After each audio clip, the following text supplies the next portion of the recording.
Eco Tejas world class electric bike అతి తక్కువ ధరలోనే.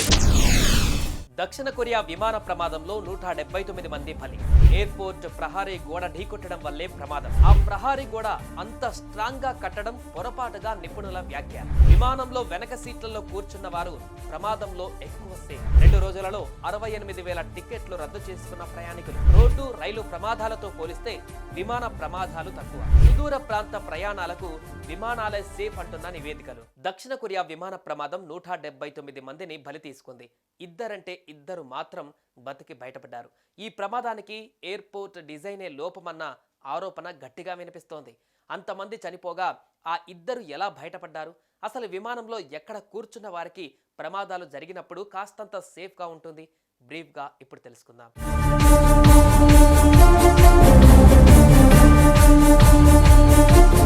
దక్షిణ కొరియాలో ప్రమాదానికి గురైన ఫ్లైట్లో సిబ్బందితో పాటు మొత్తం 181 మంది ప్రయాణిస్తున్నారు.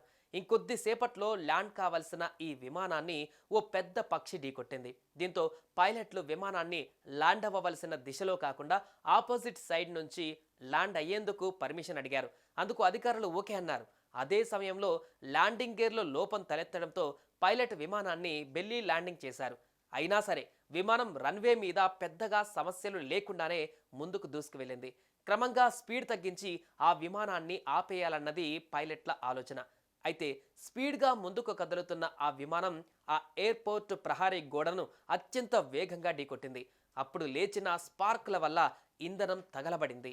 ఒక్కసారిగా పేలిపోవడంతో క్షేమంగా దిగవలసిన ప్రయాణికులు ఆ మంటల్లో మాడి మసైపోయారు.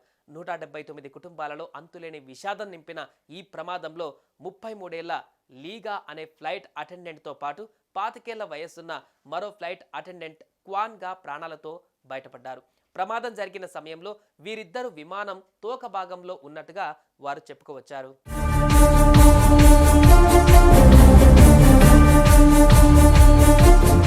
సాధారణంగా ఎయిర్పోర్టుల్లో కట్టే ప్రహారీ గోడలు ఒకవేళ విమానం ఢీకొన్నా లేదంటే మరో పెద్ద విమానం ఢీకొన్నా సరే ఈజీగా విరిగి పడిపోయేలా నిర్మిస్తారు.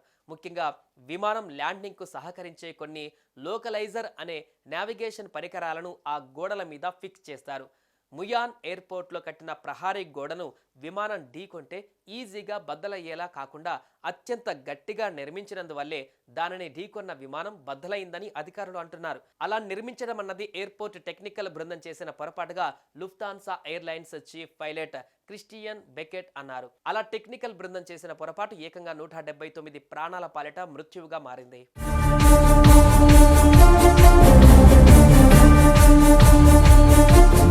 గత కొన్ని రోజులుగా వరుసగా జరుగుతున్న విమాన ప్రమాదాల నేపథ్యంలో విమానంలో ఏ సీట్లో కూర్చుంటే ప్రమాదాలు జరిగినా ప్రాణహాని తక్కువగా ఉంటుందన్న అంశం మీద చర్చ జరుగుతోంది. గత 35 ఏళ్లుగా జరిగిన విమాన ప్రమాదాలలో చోటు చేసుకున్న మరణాలను విశ్లేషించిన నిపుణులు ప్రమాదాలు సంభవించిన సమయంలో విమానంలో లాస్ట్ సీట్లో కూర్చున్న ప్రతి 100 మందిలో కేవలం 32 మంది మాత్రమే మరణించినట్లుగా గమనించారు. ఇక విమానం మధ్య భాగంలో కూర్చున్న వారు 100లో 39% మంది మరణించినట్లు లెక్కలు చెబుతున్నాయి. వీరితో పోలిస్తే విమానం ముందు భాగంలో కూర్చున్న వారు ప్రతి 100 మందిలో 38% మరణించినట్లుగా లెక్కలు చెబుతున్నాయి.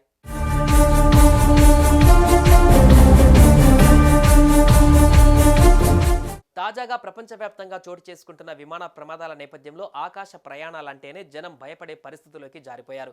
కేవలం 2 రోజులలో కొన్ని వేల విమాన ప్రయాణాల బుకింగ్లు రద్దయిపోయాయి. అయితే సుదూర ప్రయాణాలకు మిగతా మార్గాలలో ప్రయాణాల కంటే విమాన ప్రయాణాలే చాలా సేఫ్ అంటూ రవాణా రంగ నిపుణులు అంటున్నారు. సో విమాన ప్రయాణాల గురించి ఎవరు భయపడవలసిన అవసరం లేదని వారు చెబుతున్నారు.